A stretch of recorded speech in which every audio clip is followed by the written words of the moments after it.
Target ang mga masiselang isyu ng lipunan na sangkot ang ilang mga ahensya ng gobyerno at mga personalidad. Hihimayin ang iba't ibang mga isyu, balita at usapin. Puntirya ang mga tiwali at ilalantad ang mga mali sa pamahalaan. Walang sasantuhin. Tamaan na ang tamaan. Kung salot ka sa bayan, sapul ka ni Rex Cayano sa Target On Air. Oras hatid sa inyo ng Grand 88 Gaming Corporation. Anong mga batas ang kailangan ng taong bayan? Anong mga proyekto ang nakapila para sa distritong kanilang nasasakupan? Ang mga kasagutan sa inyo sa House Represent dito sa Target On Air. Ito ating kausapin yung kaibigan at suki natin, si Congresswoman Nika Ko ng Barangay Health Workers Party List. Congresswoman Ko, magandang hapon po. Magandang hapon po, Karex. Nice to see you again. Ay ma'am, kamusta po? At naglabas po ang DILG at ang DOH ng joint circular po na wag daw pong tanggalin yung mga barangay health workers. Subalit, sinibak po rin po sila. Ano to? Meron po ba silang pananagutan, yung mga kapitan, na hindi ho din sa pagtalima ho din sa circular na to, Congresswoman? Yes, no. We can confirm, no, na around 80,000 na barangay health workers po ang tinanggal, no, in total. Well, as of December 1, 2023. Dahil po ito aftermath po ito ng barangay elections natin. Now, ito pong joint memorandum circular, actually 2 years ago kasama po tayo sa pag-draft ng joint memorandum circular na ito. And we're very happy na napirmahan nga po ni Secretary Abalos at ni Secretary Herbosa itong joint memorandum circular between the DOH and the DILG.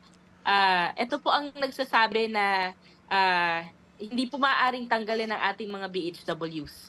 No? So, napakaganda nito dahil alam natin, no, na pag tinanggal po ang ating mga barangay health workers, malaki pong gastos ulit sa pagte-training ng mga panibagong mga BHWs natin.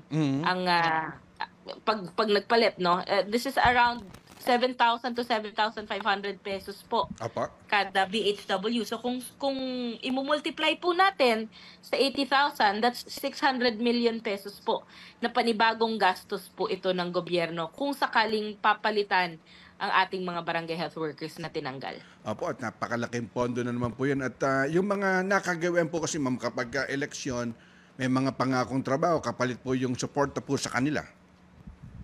Oo, but let's remember po na hindi po ito talaga trabaho, no? For you to become a barangay health worker, 3 taon po muna ang bubunuin mo bilang volunteer. Wala po yung allowance, of course. So, kailangan po talaga ng training before maging BHW. So, yun po, nawawala po yun sa, kumbaga, nagpapalit tayo pero hindi po yun trained. So, dapat po yung training. Yung training ay talagang set po muna.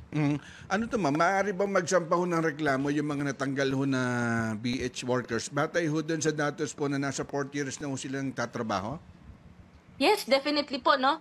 Pwede po ang mga barangay health workers natin na tinanggal, pwede pong mag-file ng complaint sa kanilang local health board, sa local na DILG office, at saka po sa kanilang sanggunian, no?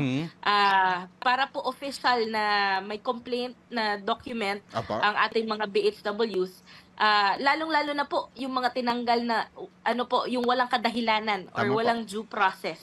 No? Hindi naman natin sinasabi na pag naging BHW forever na. Ibig sabihin lang nito na sana pinapaliwanag kung bakit tinatanggal, no?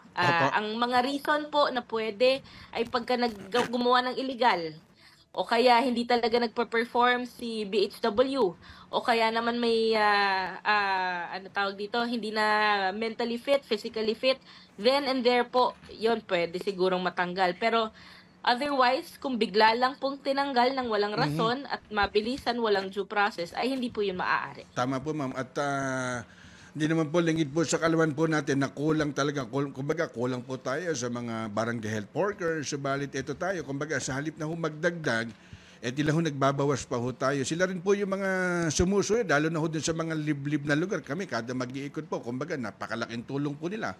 Ang problema kung wala nga po yung mga nurse, doktor, para ho dun sa maghahatid po ng serbisyong medical, kumbaga, malaking kawalan po yan. Tama po kayo, no? Talagang sila po ang nakakaalam ng ins and outs, lalo na sa usaping pangkalusugan, talaga ang maaasahan niyo po dyan ay mga barangay health workers. Kaya po, sa tingin ko, isang malaking kasalanan po ang pagtatanggal ng mga experienced and trained BHWs natin.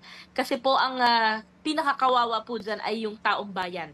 Yun po, mga nangangailangan ng, yung mga may concern sa health, hindi po maaalagaan ng mabuti, no? Siyempre, ang gusto natin, ang talagang tagapangalaga ng ating kalusugan ay yung talagang trained at registered and accredited BHWs also. At Congresswoman ko, kumbaga ano pa ho yung mga pag-uusapan, kumbaga din sa pakikipagpulong nyo with DILG Yusek Balmosina na Barangay Affairs po, Congresswoman.